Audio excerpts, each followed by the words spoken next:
Good evening, everyone. Welcome. Folks are still filing in, but it's always good when they're walking past the book buying table. My name is Joe Davich. I'm the executive director here at the Georgia Center for the Book, and on behalf of the Georgia Center for the Book, DeKalb County Public Library, First Baptist Church, and Charis Books and More, welcome to an evening with Barbara Kingsolver. I think I've been working at this thing for 16 years. It's about time. But we are so very glad to have you here and having these events in a safe environment and trying to keep you all safe as well, too. Just a few quick things. So, as you'll notice, there is the question microphone dead center here. So be thinking of your questions now. For when we get to that portion, someone will have to step up to the microphone and ask one.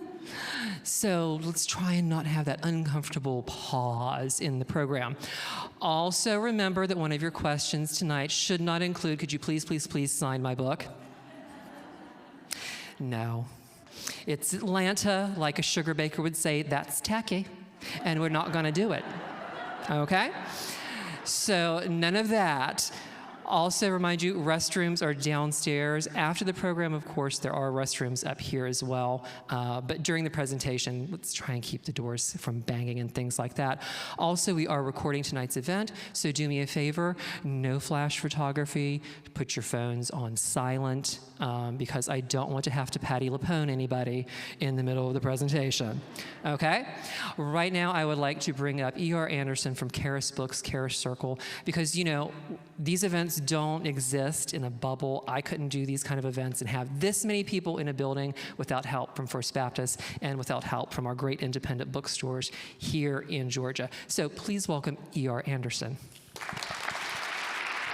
Thank you, Joe. Joe's always the hardest act to follow.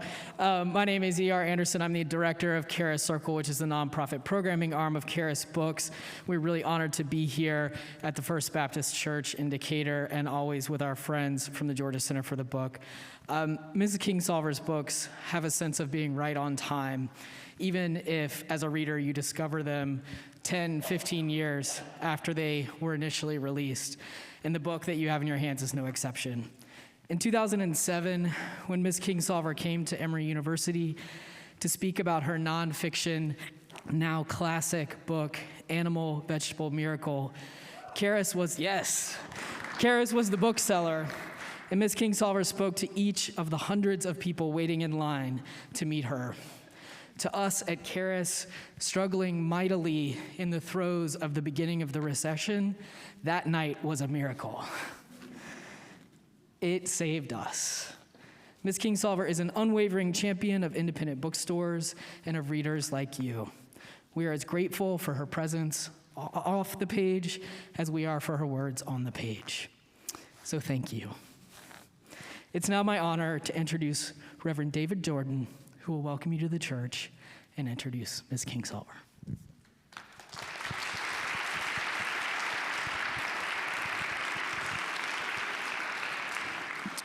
Welcome, everyone, and thank you so much for being here.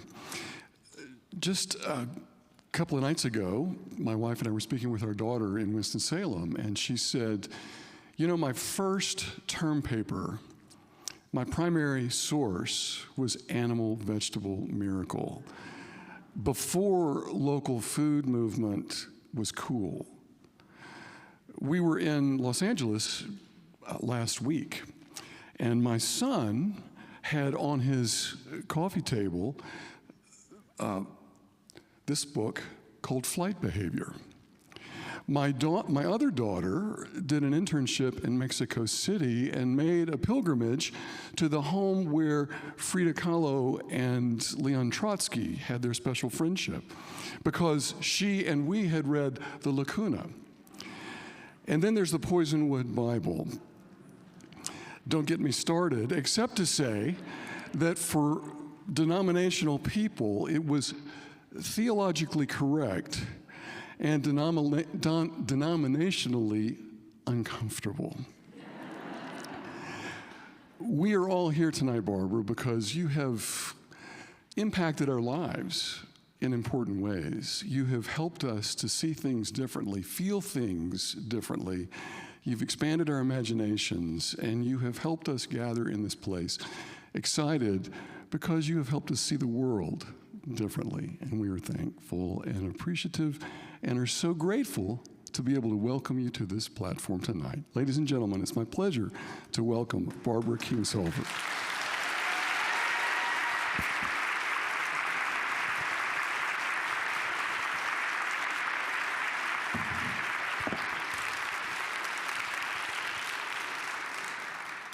Thank you so much, and I will just address the Baptist question right away. To paraphrase a character, my favorite character in Poisonwood Bible, Father Fowles, we can say there are Baptists and there are Baptists. And you all know what I'm talking about. So thank you so much for being here in this wonderful venue, this fabulous place. Thank you for supporting Charis Books.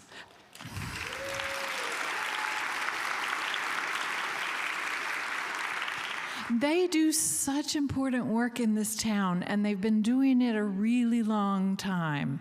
That outfit has legs. I did not know that I had saved those legs to walk another day, but I would do it again in a heartbeat. I love independent bookstores. They are so much more than books. They're sort of the pulsing heart of communities and of freedom of ideas. So thanks for your support of all independent bookstores, and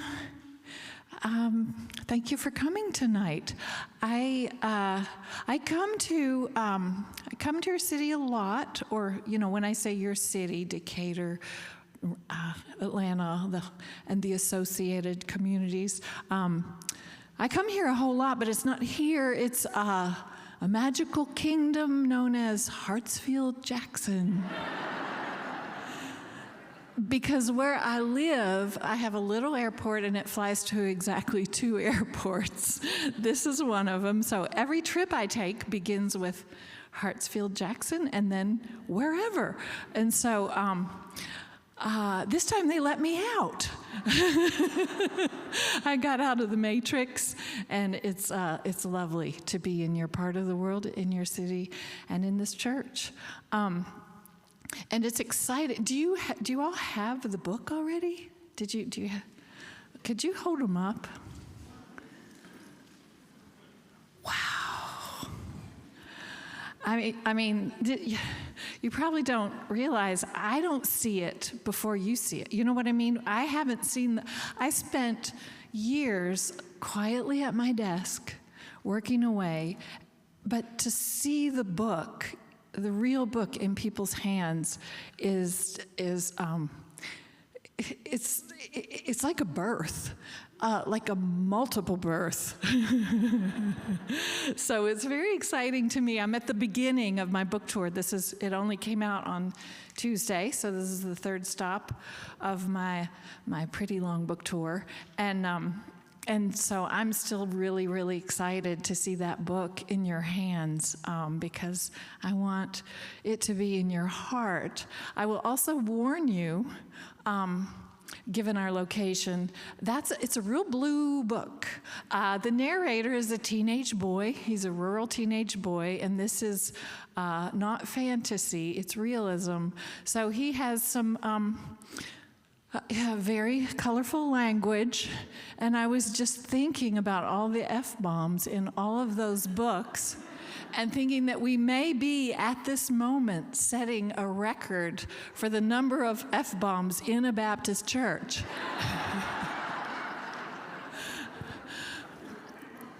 But you go where your characters lead you, and just when you're reading, remember, that's him, that's not me, that's him. I love this boy, Demon.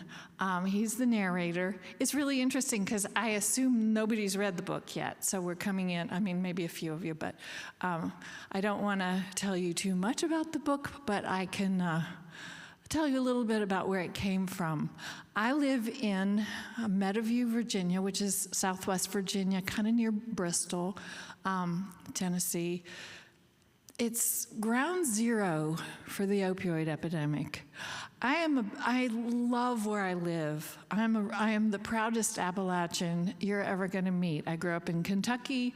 I tried out pretty much the rest of the world, came back to the mountains because that's where I want to raise my family. That's where I want to live in our old farmhouse until, as my mama would say, they carry me out in a box.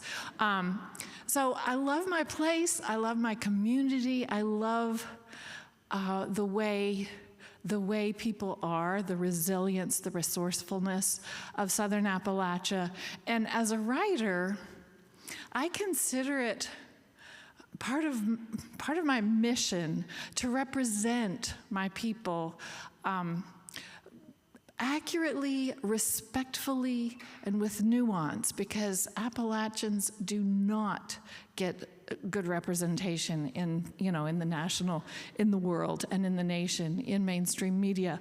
So that's something that I do. I also write about other kinds of people, but when I write about my people, I want to do it right, and I want to do it with complexity and nuance to counter, the stereotypes that are out there.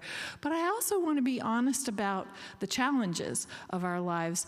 And for the last, more than a decade, the opioid epidemic, which is just Lee County, Virginia, just the area where I live, and the two counties to the east of it really were ground zero of the opioid epidemic, and that was something most people know now, that was done to us quite deliberately. And the way it changed our community is pretty devastating. And most of all, what it has done to a generation of kids. We have a generation of kids coming up in Southern Appalachia who have been orphaned by opioid use disorder. They're being raised by people other than their parents because their parents are incarcerated or dead or non-functional. So I wanted to write about that because it's a story. It's a complex story. That I really felt needed to be told, and I felt like it kind of tied in with a long history of things that have been done to our region, and a long history of outsiders really not seeing us and our problems the way they really are, kind of blaming the victims instead of having compassion and being interested in solutions. So that was my challenge. I wanted to write about the orphans. And I spent years thinking, nobody wants to go there. It's dark material. It's difficult, and I care about my readers. I don't want to be mean to you, and I know that you have sadness, you have darkness in your life. I don't want to heap more of that on you, but I want to bring you into this story the right way to sort of. Basically, I wanted to find a way to tell this story that would invite you to follow me in, and go there and think about it and come out with maybe some new information and new compassion or new ideas. Anyway, whatever novels can do. Couldn't find it. Then, quite suddenly, in a surprising way, I had a conversation with Charles Dickens, and. If you want to know more about that, we can talk about it. But I did. And I realized this is his wheelhouse. Orphans, structural poverty. That's what he wrote about. And he had, this was dark material. You might know that Charles Dickens released his books in serial form, so like 32 pages at a time. They would be published like in a weekly magazine kind of thing, and he had people literally, crowds lined up at the docks waiting for the ship to come and deliver the next chapter of Charles Dickens' latest novel. That's that's what I call getting people into a story. So, we had this conversation, and I said, well, how did you do that? Because you're writing about what I wanted to write about, and I'm sure that people of your time didn't really want to read it either. And he said, you let the child tell the story. Nobody doubts the child. Point of view is everything. And I said, thank you. And David Copperfield was his favorite novel, Dickens' favorite of his novels, because it's his own story. Dickens had a terrible childhood with the poorhouse, child labor, a lot of what we would now call foster care, and he was mad about it. But he wrote with such vision. Well, mainly he constructed fantastic plots. He's so good at plot, and so I thought, what if I write my David Copperfield? What if I follow the plot? What if I sort of track the plot of David Copperfield, but translate it into Southern Appalachia and set it in my own place and time, and have my narrator is named Copperhead because he's got red hair, and that's what people call him, Copperhead. And eventually, his first name is Damon, and he eventually comes to be known as Demon. So Demon Copperhead is the narrator, and he is my David Copperfield. And I just really took the Dickens masterclass, and I just plotted my novel with the same cadence and the same rhythm, and really actually tracked it very closely. And we can talk about that later too, how the challenges of sort of taking a model from a Victorian novel as a model, and basing a modern day epic on it. But anyway, my hope is that I could have you lined up at the docks. I hope that this will be the modern equivalent for you of getting lined up at the docks and opening this book and just wanting to read and read. That's what I hope I can give you. And the key to that, as I said, is plot and voice. And so I'm going to just read a little bit. I'm going to read a page and a half of the beginning to just give you the sound of Demon's voice.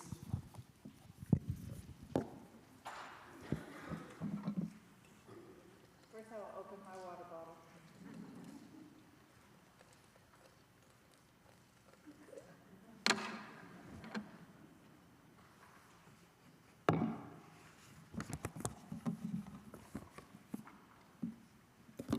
And I will also say, I've been saying this a lot, you do not have to read David Copperfield to read this book. It's absolutely, I mean, you can if you want to, but this book, my book, stands completely on its own.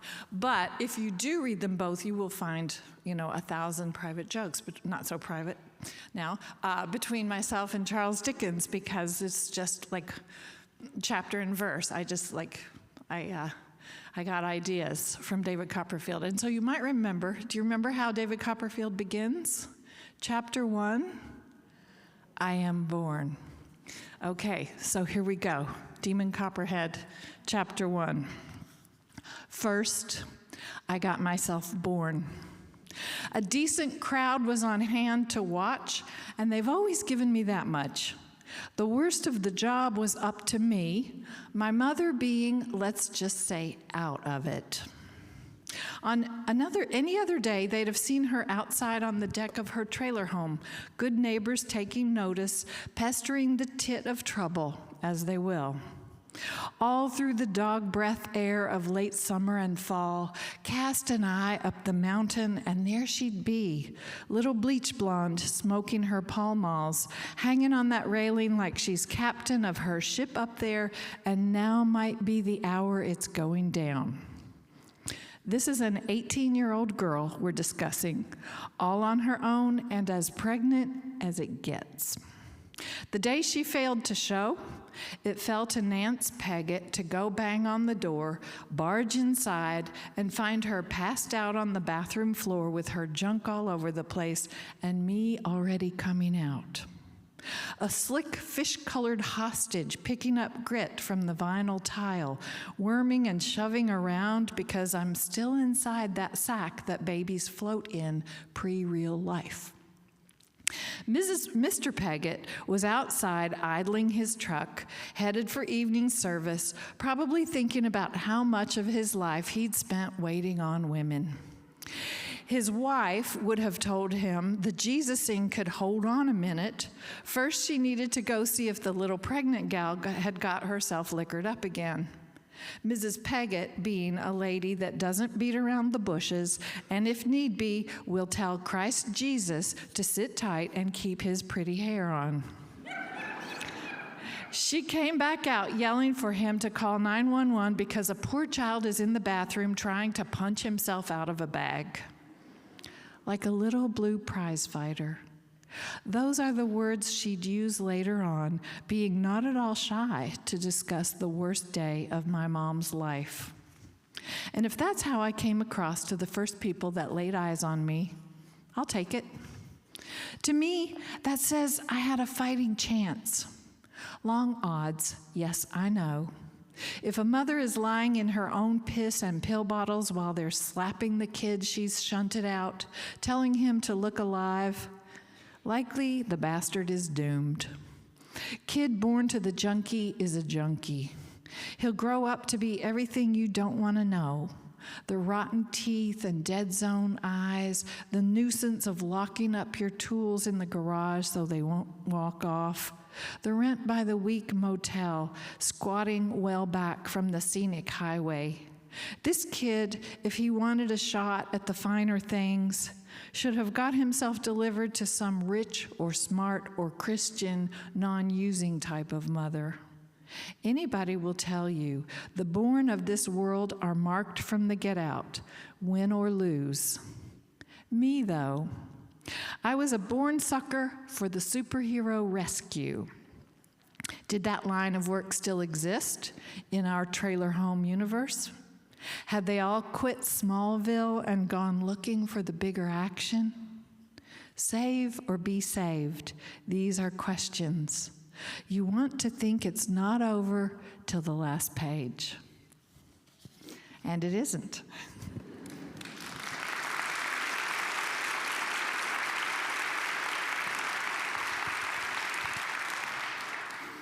Now, we could go two ways from here. Actually, we could go many ways from here. If you like, I could read more. I could read another section of the book. But I always think, well, you've got the book. You can read. You don't really need me to do this for you. I would be happy to do so. But we could also just open the floor to questions now so that we could just have a conversation for the rest of our time. And I will also mention, I have no clock up here, so someone will just have to, will you give me a high sign when we're like 5 minutes out? Okay, that's great. So what do you say? More reading or just open the floor? Okay, show of hands. Open the floor. Reading. Okay.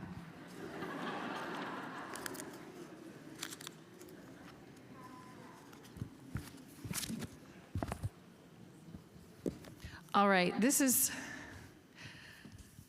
I don't want to give too much away, but things have happened. You know, that many things have happened. Nothing much. No, quite a lot. Because this is actually, you know, Charles Dickens told me how to do this. A whole lot of has happened, and Demon is about 11. He has been taken out of his home, put in foster care. And as it happens, I know a lot. I mean, I did a lot of research for this book, and I know a lot about foster care and DSS and, you know, services. And in our area especially, but I'm sure all over the country, these networks are terribly stressed. There are not enough DSS caseworkers. They are very poorly paid. The whole system of taking care of kids is so poor that kids just fall through.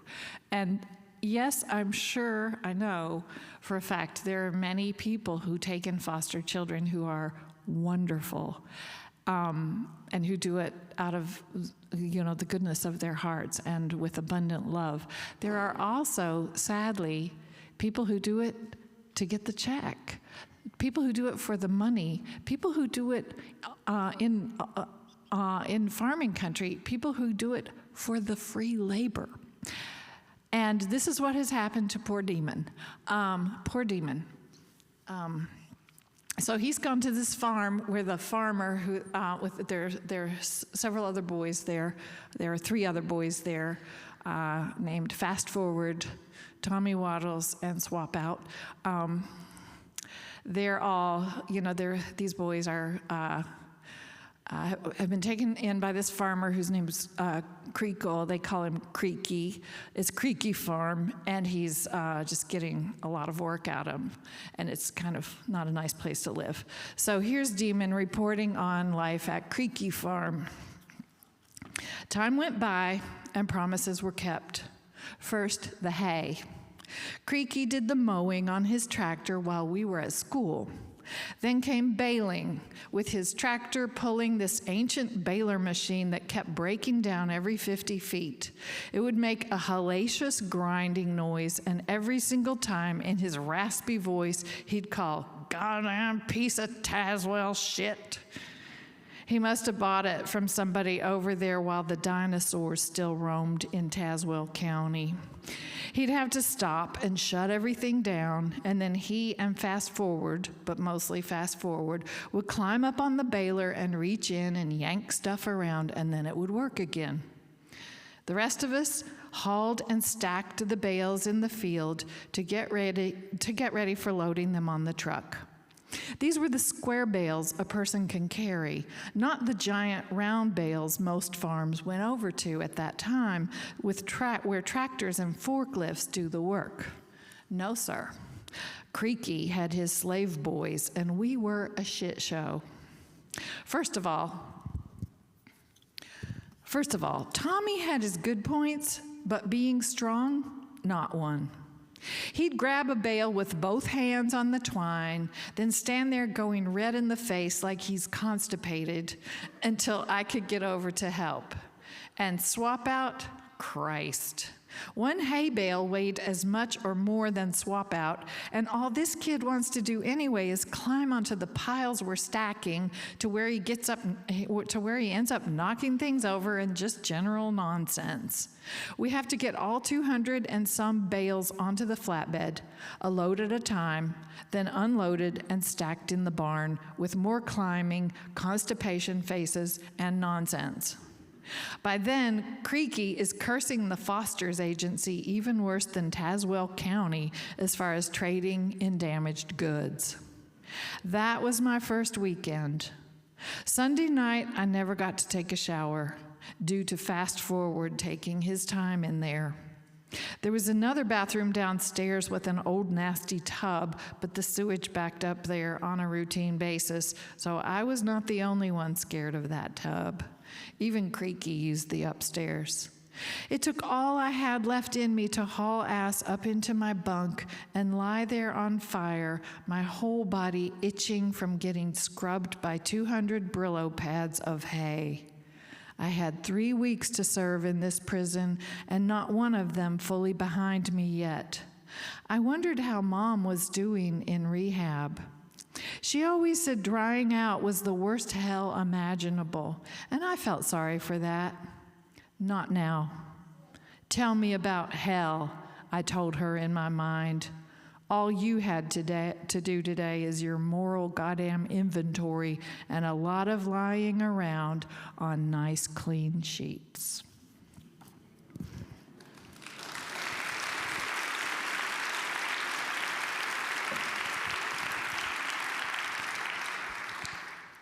So I'm going to just open up the floor now, and I will tell you also, that really when you answer questions, I will just talk some more about stuff. So questions can be a starting point. But as you approach the microphone, I want to just suggest that you ask yourself a question. What is a question? Okay, it ends with a question mark.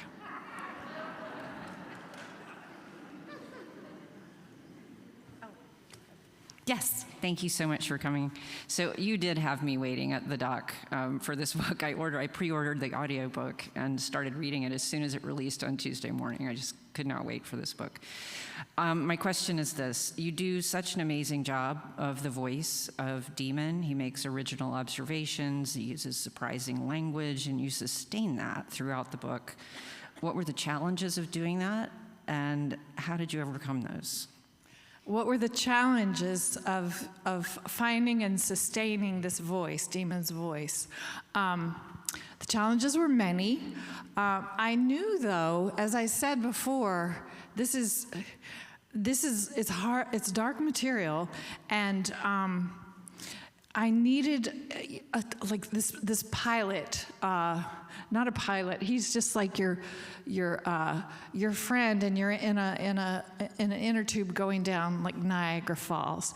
But he's like right there with you. He's narrating. So it had to be a really propulsive voice, a teenager who talks like a teenager. He's got attitude. I really just started hearing him. He started talking to me on the night that I realized I was going to do a modern day David Copperfield. I started hearing him, and he started talking, and I couldn't shut him up. So I just went with it. I have spent plenty of time around teenage boys and teenage girls, but I know how teenagers talk. But so the challenges were many. Some that I will mention is one is that he's Southern Appalachian, and I wanted his diction, his vernacular, to be absolutely pitch perfect Southern Appalachian. We speak our own language.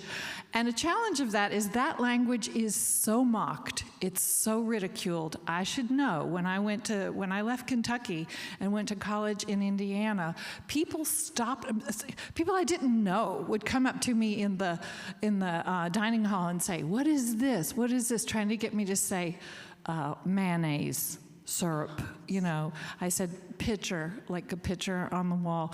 I mean, people just laughed at how I spoke, and I was so stunned by this. I didn't realize until I left Kentucky how direly the world looks down on us, and still does. It didn't help anything that the movie Deliverance came out the year I went to college. But you know what? James Dickey didn't start this. I mean, J.D. Vance, it was that book was. Anyway, this stereotype persists. Yeah, we'll just pass over that one. This stereotype persists, and if you're from the area and you're sensitized, much of it is unconscious bias. People don't know.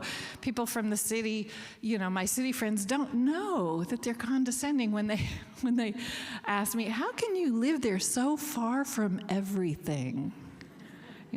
Define everything. So it's something we live with, but I really wanted to get this language on the page and in your ear.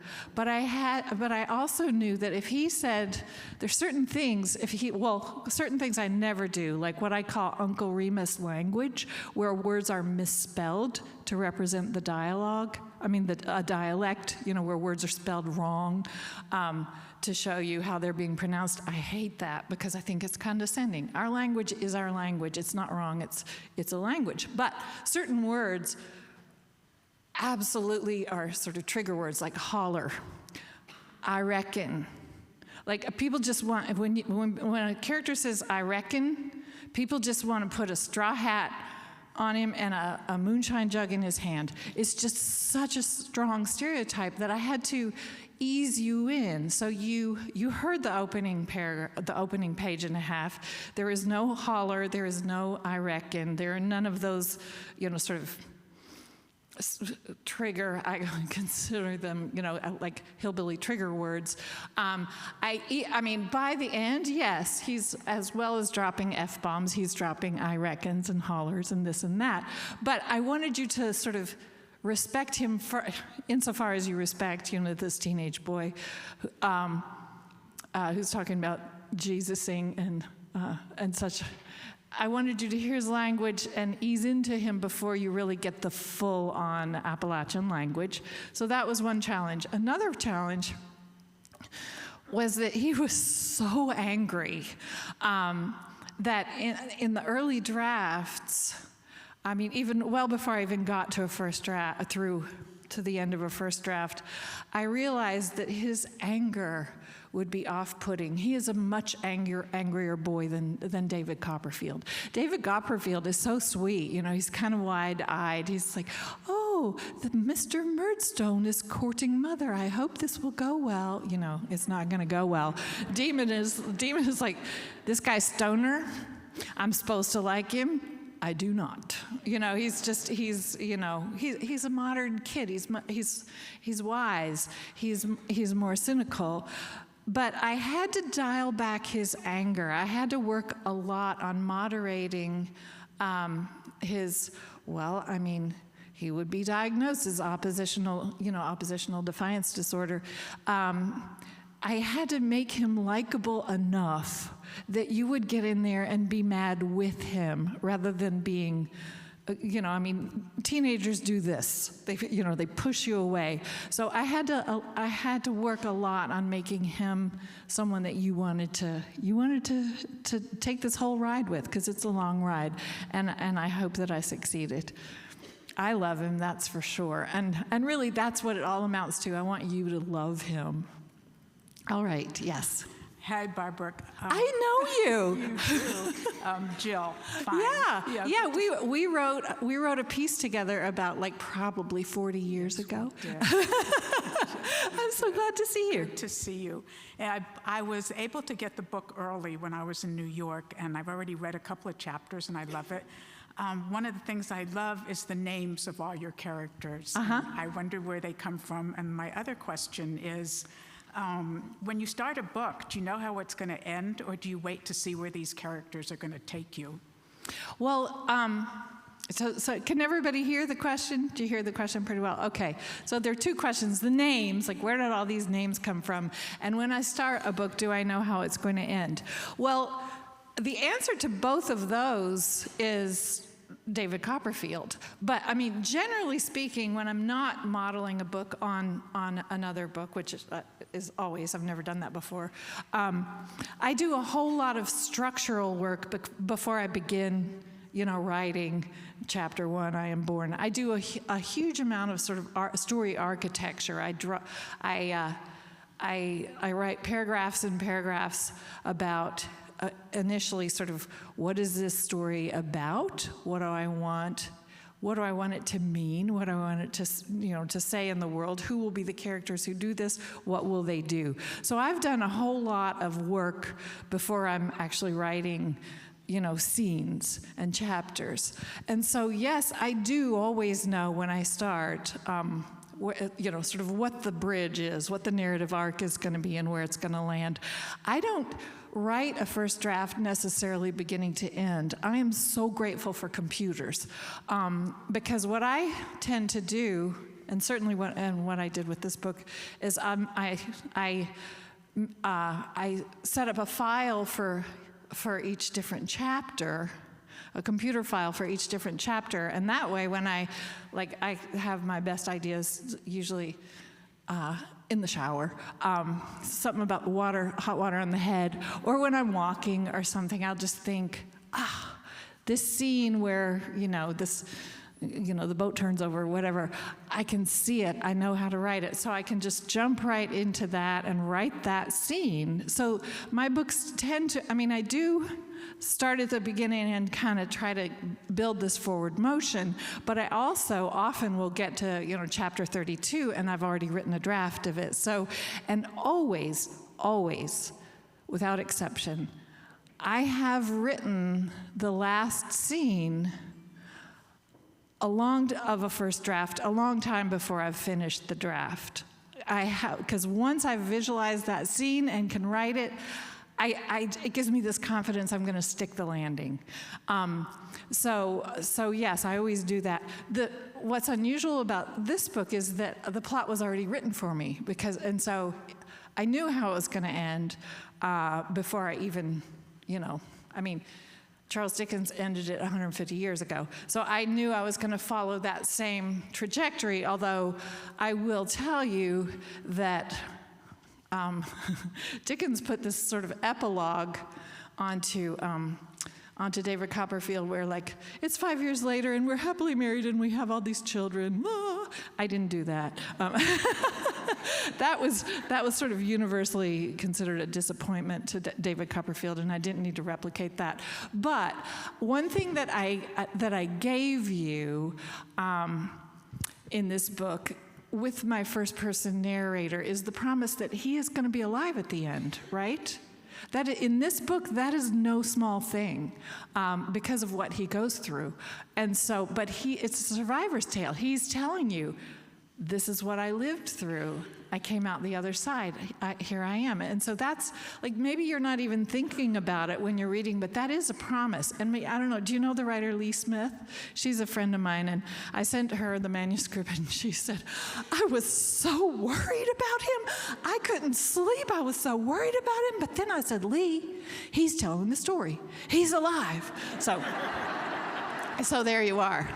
As far as the names, once again, the names are, Tommy Waddles, Fast Forward, Swap Out. His best friend, Demon's best friend, is named Maggot. I hope that doesn't make you not want to read the book.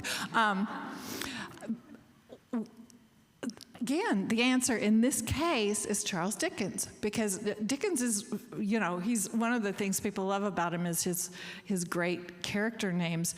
I just took his character names, and just as with, Demon Copperhead, I took his names and Appalachianized them. So there's the dangerous friend Steerforth in David Copperfield becomes, in my novel, a sociopath, the dangerous friend, Fast Forward.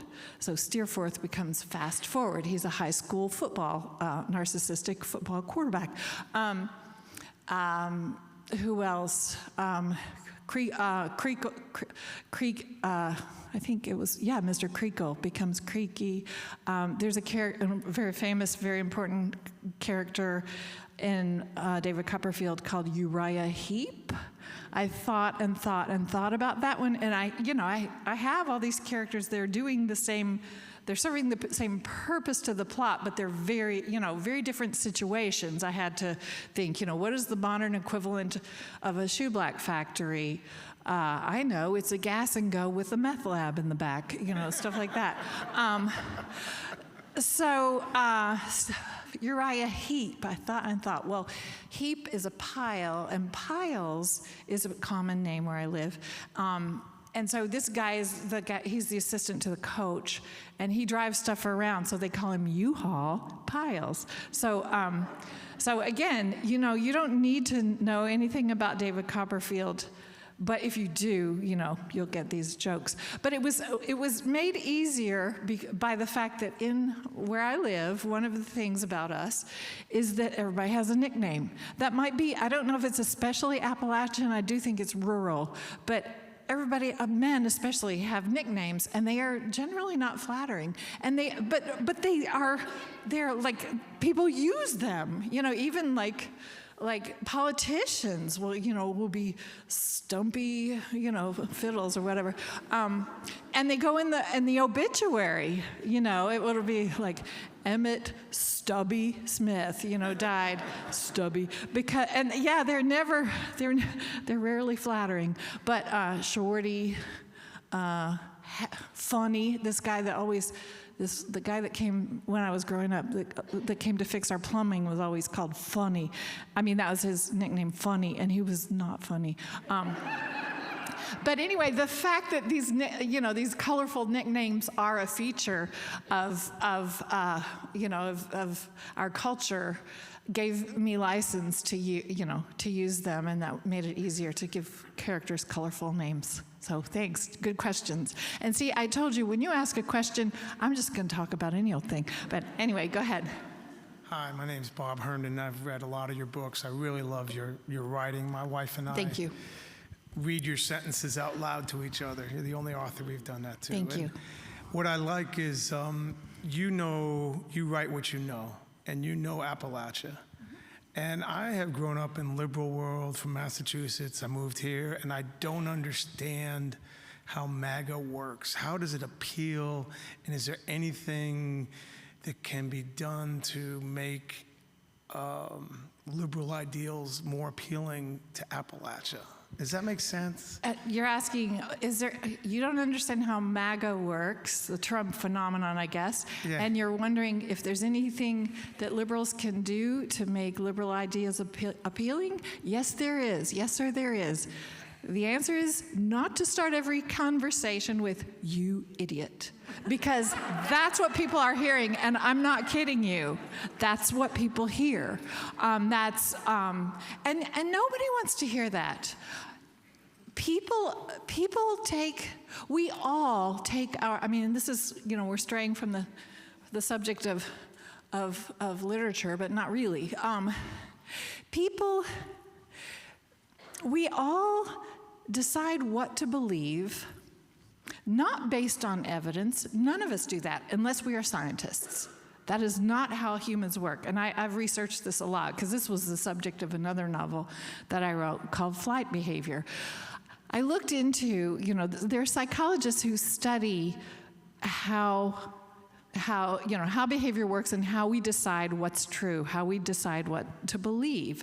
Why is it that 30 people can look at the same set of facts and come away with at least 5 different ideas, if not 30 different ideas, of what happened there?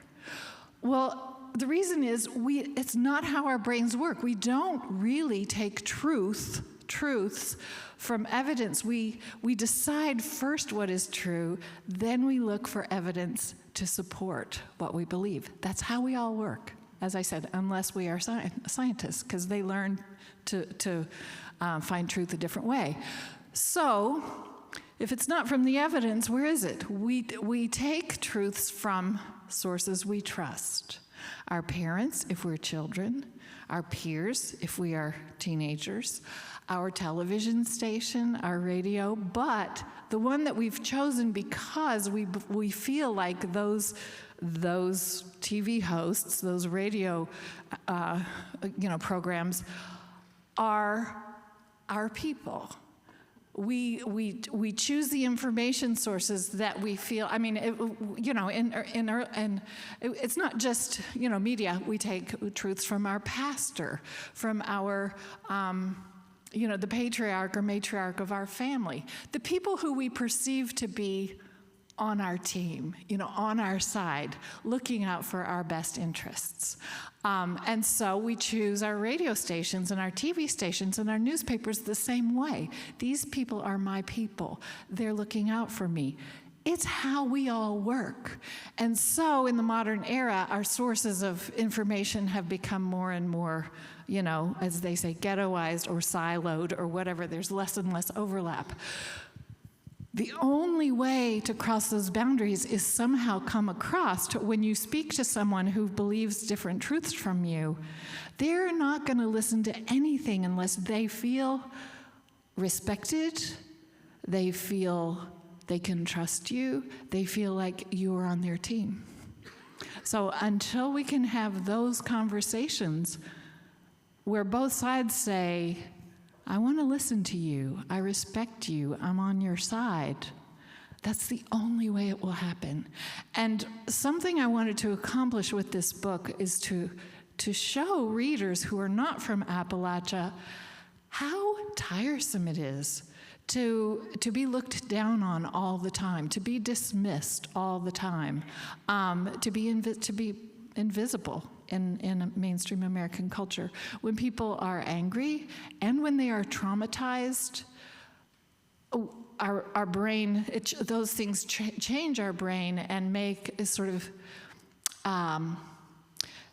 us more likely to have kind of black and white thinking. It's hard, and that's also, a psychological truth, that when people are traumatized, it's harder to perceive nuance. It's harder to accept nuance. You're just like, you're on my side or you're not on my side. So if any of this is helpful, I'm glad.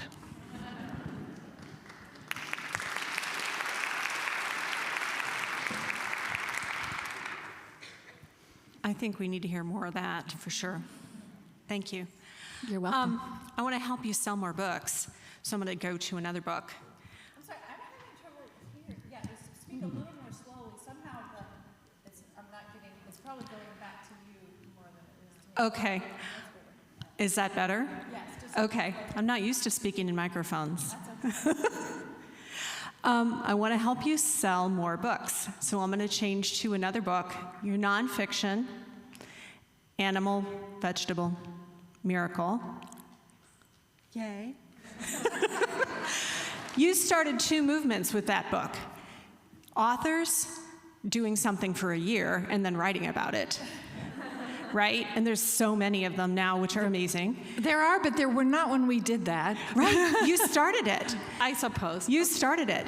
And then you also started, even more importantly, the Locavore movement, which has affected hundreds of millions of lives, right? And Yes. billions of dollars. So what is your question? So question is, did you know when you were writing that book that would happen? Number 1. And number 2, are you still eating that way? Okay, 2 good questions.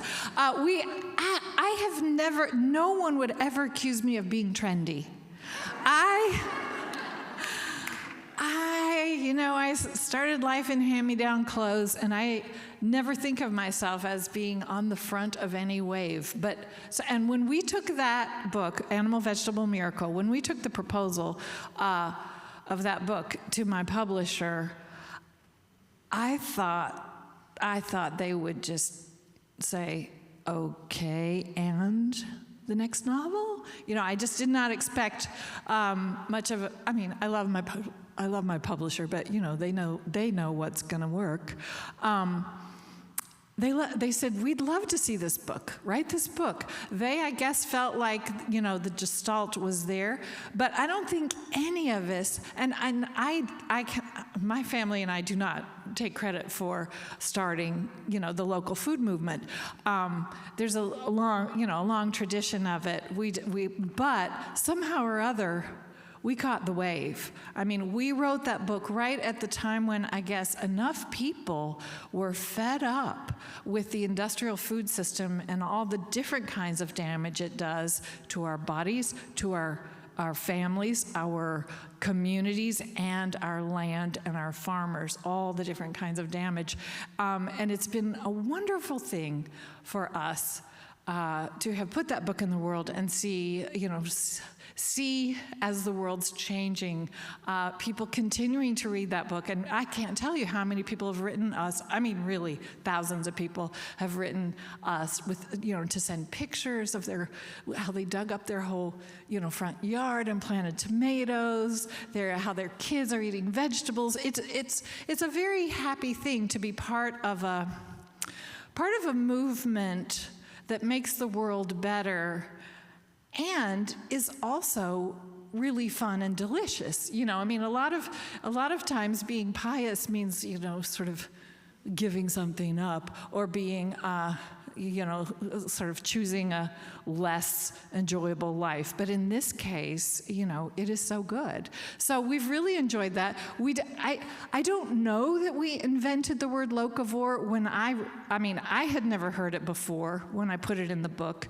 Other people might have invented it at the same time, but the next year it was the word of the year, in the American Heritage Dictionary. So it was, we continue to be gratified by the fact that people still read read that book and still send us letters.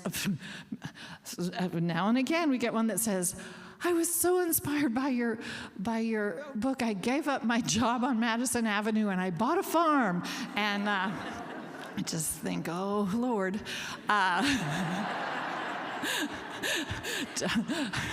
Don't blame me. But anyway, no, it is wonderful. And also our family, well, we did a 10-year anniversary edition with an update, because people do ask so often, are we, do we still live the way we lived in that book? The answer fundamentally is yes. We are, I mean, it's not a parlor game. We how can I say this? We're normal people. We don't deny ourselves, spices or chocolate or coffee. But we do pay a lot. We grow a lot of food. We live on a farm. We have animals. We have a huge garden. Our daughters are both adults now. They've gone into other kinds of work, but they're very conscious.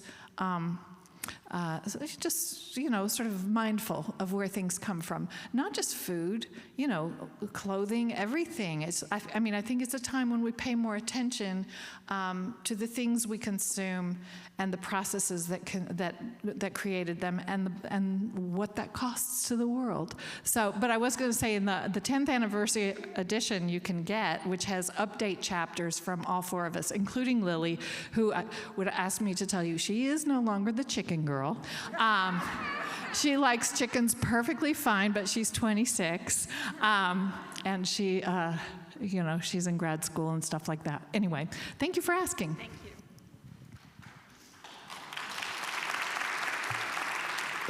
Hi, can you hear me all right? Yeah. Okay, you've spoken about this a little bit before as pertains to the language, but I suspect you probably have more to say about it. You do such a great job of representing the South and the rural South in particular, and that's such a big part of so many of your books. And how do you feel about the sort of responsibility in that representation, and how do you approach it, I guess, if you could say more about that? Thank you. Well, representation in literature is something that's hugely discussed now, and I think that it's, and I think in the main it's good, it's wonderful.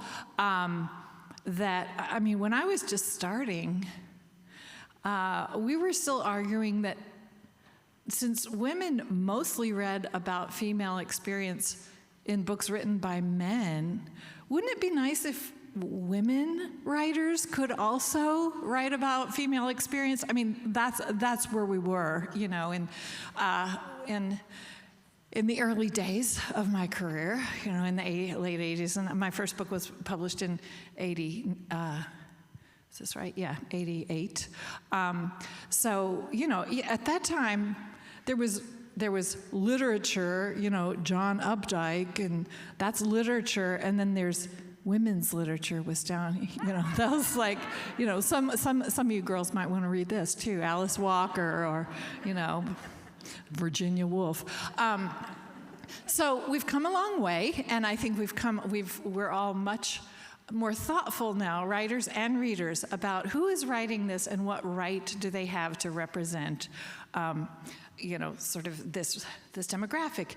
And mainly, the way I think about it, taken to an extreme, if we could only write about ourselves and our exact experience, there would be nothing on earth but autobiography, and that would be so boring. This is not what you want, trust me. I think the most interesting stories come from, everybody thinks a good story has to have conflict. And I love cultural difference in a story. I love to make stories about when worldviews, collide or knock up against each other. It's interesting to see what sparks can fly. So if you have to have people of different faiths or different, demographics or different belief systems in a story, of many different ones, who gets to write that? I can't be everything in my story. So I'm thoughtful. I try to make sure I don't usurp a story that would be better told by someone else. But Fundamentally, everybody has to make their own rule. My rule that I made for myself a really, really long time ago, and it works for me, is characters I know, whose experience I know, I know well, I can represent from the inside. Characters of another caste, another culture, another, deeply different experience, I will only represent from the outside. It's all point of view, from the dramatic point of view. So when I wrote a story set in the Congo, which is very much about cultural difference, called The Poisonwood Bible, I made a decision early on. There will be a lot of African characters, a lot of Congolese characters in this story, but I'm never writing to you from the inside. I know what those characters look like, how they dress, how they talk, the food they cook. I know all those things from having lived there, from having seen, but I can't tell you what it feels like to be Congolese. So I had to bring 4 little girls from Atlanta, Georgia, and their somewhat deficient parents into the Congo and tell you that story through the eyes of 4 little girls from Georgia, 4 little white girls from Georgia. I felt safe and confident representing the story from that point of view. So Appalachia, yes, Appalachia is my bailiwick. Can I really tell the story from the mind, inside the mind of a teenage boy? Yeah, I can. I mean, I'm just going to claim that one. I steered clear of certain parts of teenage male experience, but I've seen enough of it from the outside, I don't feel like any redheaded, Lee County teenager is going to be following me around saying, "She has no right to tell my story." I don't think that's going to happen. But thank you for bringing it up, because I think as writers, we all have to decide what we're comfortable with. And I will also tell you, because I can tell you now, the secret that I've been holding since April, well, you might know, this is an Oprah Book Club selection. And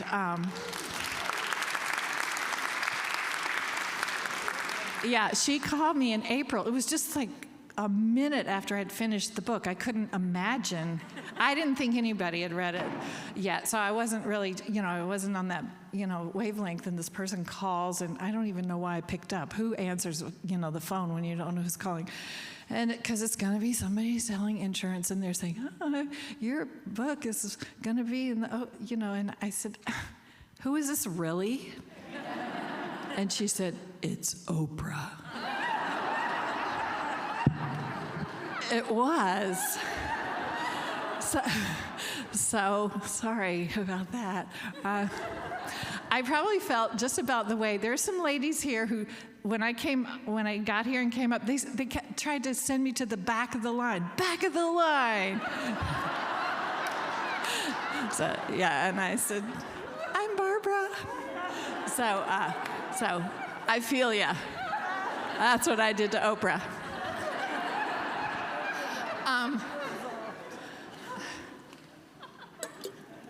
Anyway, why did I bring up Oprah? I remember this. I'm on point here. She said, interestingly, well, she loved this book because she was a foster kid. She had that child. She was a thrown-away kid. She was bounced around between relatives raised by people who did not necessarily want her. And I mean, she just got right into why she loved the book, and I was so moved by her, by her experience as a reader. But she said, I loved this book. This book is about things that people really need to read about. And then I thought, oh no, what if she's not from Appalachia? Well, people say Appalachia. She said, I had to Google you to make sure you were from there. So I'm glad she did that. I don't want people from elsewhere telling our stories. So it's a good question. Hi, I'm curious about a couple of things. The first thing. About what? A couple of things. Okay. The first thing being what role your own family life, either growing up or having your own family, plays in the development of your stories and characters. I just know telling my own stories and hearing them from family oral history, that's just a big part of our storytelling. Secondly, I was curious more about your conversation with Charles Dickens, and if that helped you, decide to tell this from the teenage boy's perspective versus a teenage girl's, or vice versa. So, thank you. All right, 2 questions. The first is, what role does my family life, or my natal family, or my family, my present family, raising children? Well, I think I don't write about my own experience per se. As I said, that would just I feel like my job is to invent lives that are much more interesting than mine, and really, it's because I construct stories I begin with theme. I figure out what I want to explore, what's the question I want to ask, and then I figure out a plot that will ask that question, kind of bring this theme to you as a reader. And then I sort of I cast it. I invent characters who will carry out my plot. So for me, character invention is kind of the last part, and I bring them on board to serve my plot. I could never use my friends and family in that way. First of all, because I want them to stay my friends and family, but second of all, because they're not that cooperative. I need these characters to do exactly what I need them to do. So they have to have the particular psychology and history and likes and dislikes and fears that will make them navigate my plot in the way I want them to. And so I feel like I'm kind of like an anti-psychologist, because I figure out, I look at behavior, and then I back up and give these characters the appropriate damage so that they will, they will have the worries or whatever. So I'm very interested in psychology. I love inventing characters and honing characters so that they feel real to you, but they're not real people. They're not my family. I will say, as far as being a mother and raising children, I have always believed, as a mother and a writer, that being a mother makes me a better writer. I feel like motherhood has sort of it opened my eyes to many, many things about, women's experience and what everybody's doing with their time in the world. I can remember as a young person, seeing the grocery cart out in the, in the parking lot, thinking, who would do that? And then I learned, the person who has a toddler here and a bag of groceries here and somebody screaming in the car, you just go. Just sort of understanding. It's another understanding of life. Not that grocery carts are the main thing, but it's, you know what I'm saying. It's an example. So I feel like motherhood has given me so much understanding of psychology, of the world, of time, of children. There's a reason there are not a lot of child characters in literature, if you think about it. They're often set dressing, but children as actual characters in novels are rare. You want to know why? The guys writing those novels were not around kids. And that's really true. Or the women writing those novels, because, if you back up a century, very few women with children were able to, the writers were women who elected to have careers rather than families, because that's the choice they had, like George Eliot, Virginia Woolf. So I feel lucky that I have had this experience I could bring into my writing. And I also feel like having my own work allowed my daughters to grow up seeing, a woman who works, who identifies strongly with something she wants to do in the world to make the world better, and to support the family and all of that. But it also allowed me not to need to live through them. I have a perfectly good life, and they can have their own lives. One of them, I think, really should be a writer. She's a really, really great writer. Well, they're both articulate, but one of them, I wish she would be a writer, but, it's not because I want her to live through me. It's because she's a really good writer. But they can do whatever they want, and they are, and they're wonderful. Okay, one more question, looks like. Yes. Got it. Hi, thank you so much. I have a question, again, about rural Appalachia. So I'm from rural Wisconsin, and I'm curious about how you go about sharing what life in rural Appalachia is really like, while being mindful of what I like to call the zoo effect.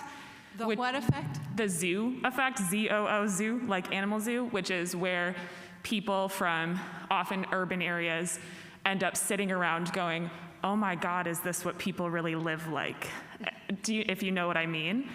Well, I kind of do that with novels set in Manhattan. Yeah.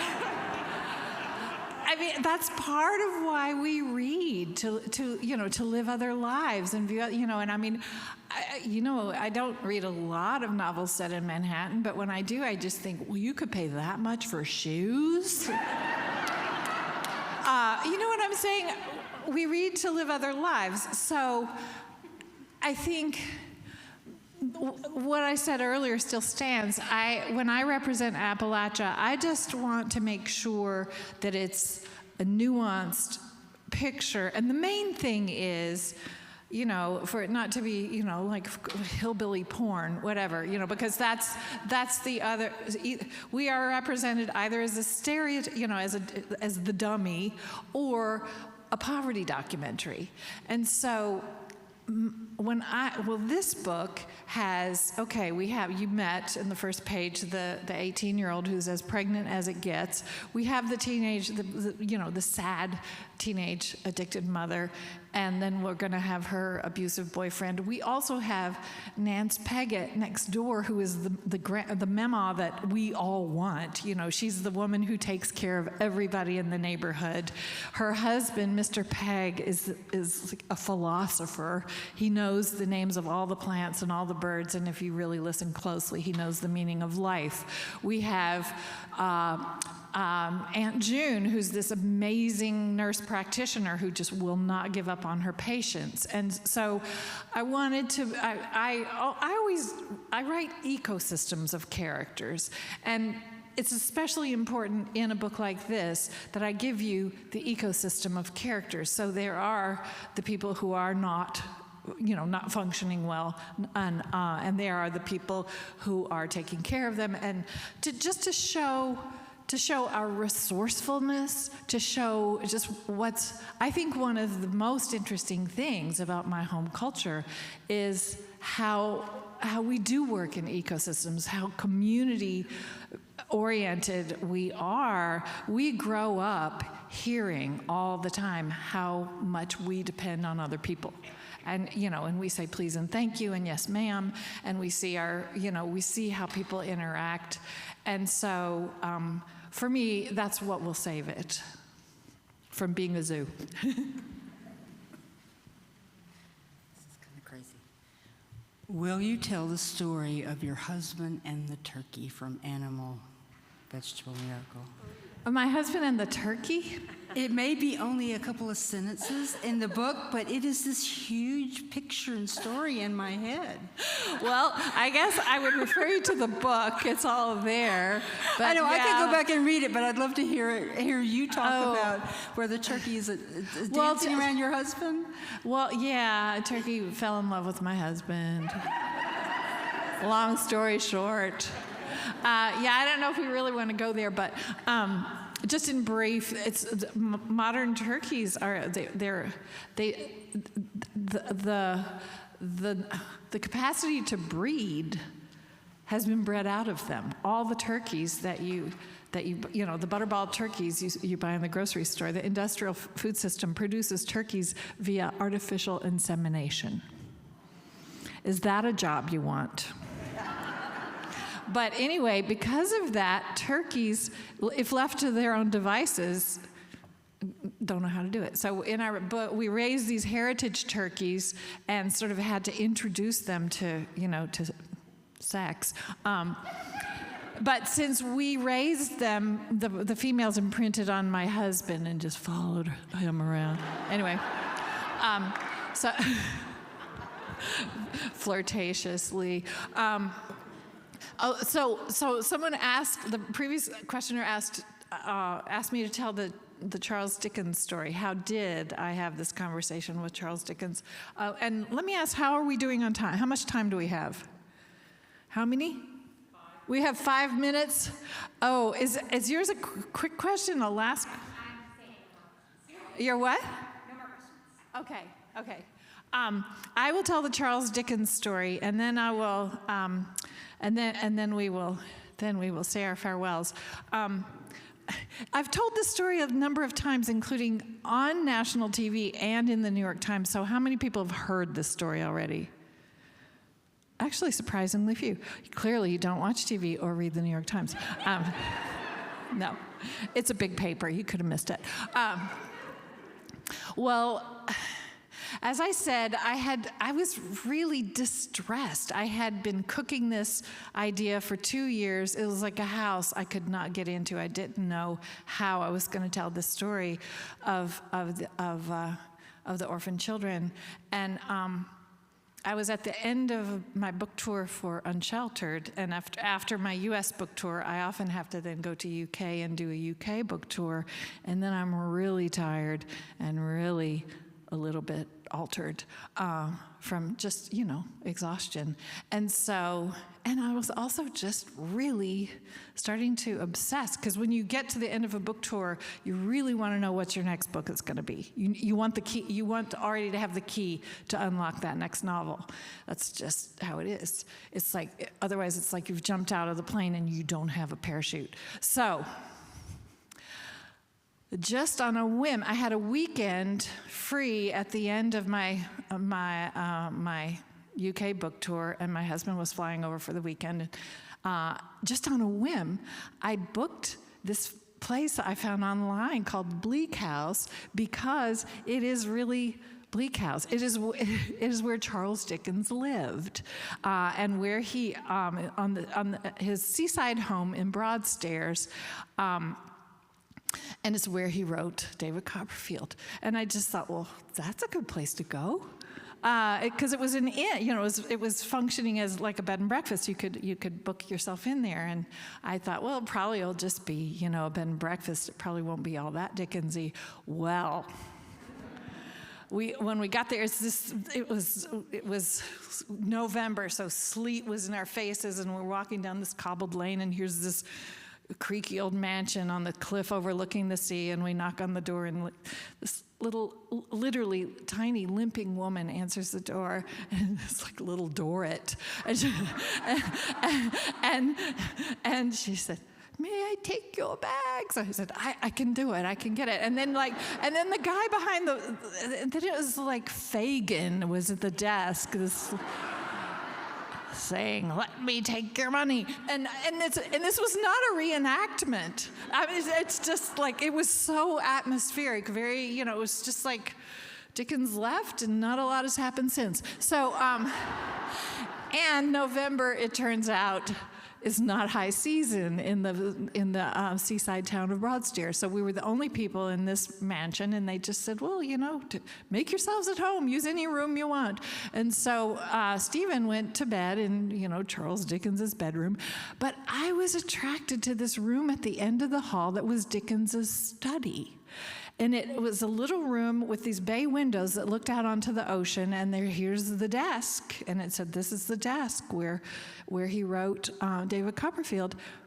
And so I just went and I sat at that desk, and there's like Charles Dickens's stuff lying around. I mean, not, underwear, but but like manuscripts and, Dickens Abelia and, things hanging on the walls. And I just started getting this vibe, like the man was here. And that's when, I received this understanding that this is what he lived, that exactly what I was thinking about, structural poverty and what it does to kids and how they just get thrown away by society. That is what he wrote about. And I just felt him saying, you have to do this. It was just so eerie. And he said, but here's the thing. You let the child tell the story. And I said, okay.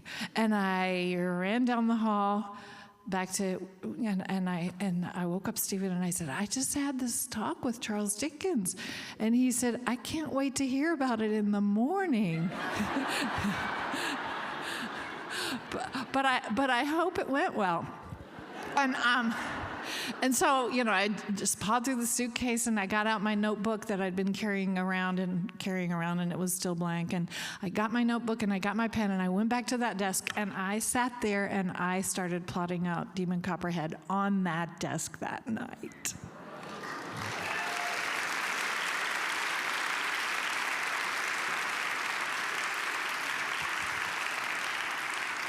Well, you're just wonderful. So I'm going to tell you two more small stories. Not stories, they're just two true things. One is, I am really sorry that I can't sign your books. This is the first book tour I've ever done where I'm not signing books, and I'm not signing here, there, or anywhere, in a fox, with a box, whatever. I cannot, and I feel like because I'm a good girl and I do things for people. I hate to disappoint people, but I'm going to tell you why I can't. I have Dupuytren's contracture. Who knows what that is? Yeah, I see some hands up there. Yeah, it's you don't die of it. I'm happy to say, but it's a progressive disorder of the fascia which causes your fingers to close up to your palm and into an unusable hand. And I have the worst case of it that my doctor's ever seen. And so I've had 6 surgeries to open back up this hand so that I can use it, so that I can type. But the last 2 were after my last 2 book tours, and during which I signed, I'm not even kidding you, more than 40,000 books. And so my surgeon, these two last surgeries, each one's harder, and he said, I don't think the next one will be very successful. And what are you doing to accelerate this so fast? Is there anything that you grip? Do you do any kind of gripping for hours at a time? And I said, okay, no more. So that is why, and I'm sorry, but if you will let me keep my hands, I will write you more books.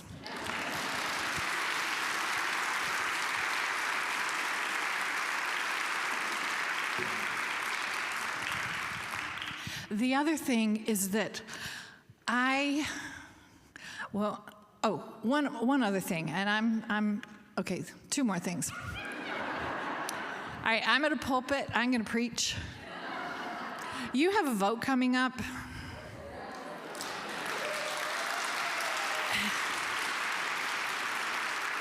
And I don't need to tell you this. In this state, it matters so much that you vote.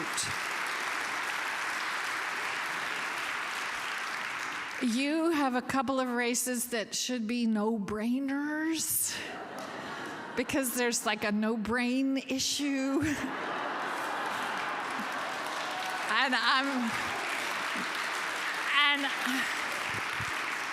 And while I previously said we don't start any conversation with you idiot, we can start with one with you hypocrite. Okay, you know what I'm talking about. So no, I mean, when we talk to our neighbors who vote differently from us, we want to be kind. We have to be kind. But I'm going to ask you, I don't have to ask you to vote. I know you're going to vote. I'm going to ask you to think of somebody in your life who might not, and see if you can help them get to the polls. Coming in here, I saw all these signs where you can vote early. There are a lot of people, and you know this very well in this state, there are ways that people are profoundly discouraged from voting. And so anything you can do to help people have their voice count, I thank you for it, because it matters so much. Okay, the other thing is I thank you for being readers. being book consumers. However you consume books, it's a wonderful thing. I mean, I appreciate you buying books. I appreciate you buying my books and other books, but if you can't, I'm just glad that you read, and I thank you for it, because I believe reading literature is a project of creating empathy in ourselves. And I believe that empathy and compassion for the stranger is what will save us. So thank you so much for that.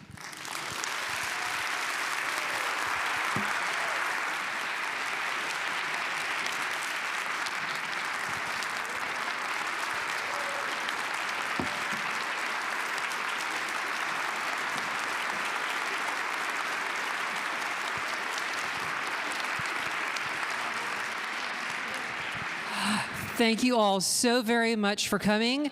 As you saw on the crawl this evening, we've got some great events coming up. Silas House, Ross Gay. We'll be back here in the church for Carmen Didi for a Milk and Cookies story time for her new book. And December 2nd, the first African-American principal dancer of the American Ballet Theater, Misty Copeland. Right back, yes, back here in the church. Have a wonderful evening. We will see you all again very soon.